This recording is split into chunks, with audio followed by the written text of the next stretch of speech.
Sand gathers in his knee joints. Sand has been gathering in his knee joints for the past 10 days. That is when the sealant eroded completely.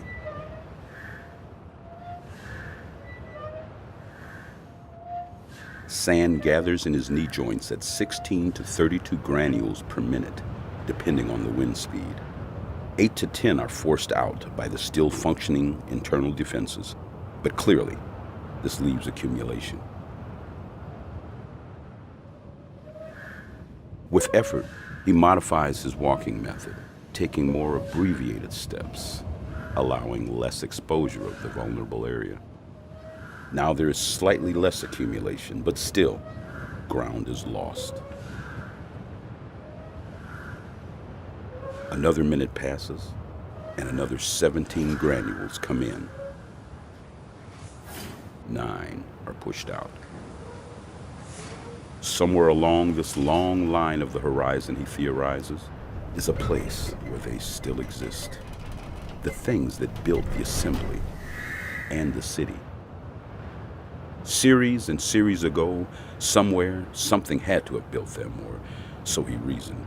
And perhaps these things could explain why they built them. And perhaps they could explain everything.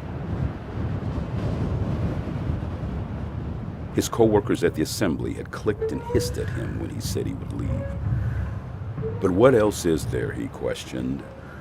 Assembled day after day to only rust, degrade, and eventually be melted? Is that all there is? He found it impossible to accept, and they found him impossible to accept. And so he left.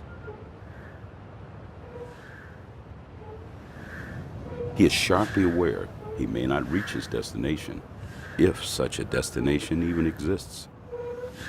He wonders if he and the assembly were designed such that they could never successfully escape the city. He could initiate self-repair on his knees.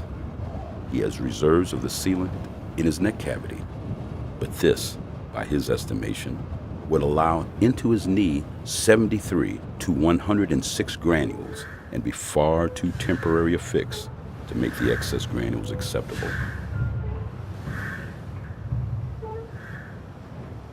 Continues his abbreviated steps.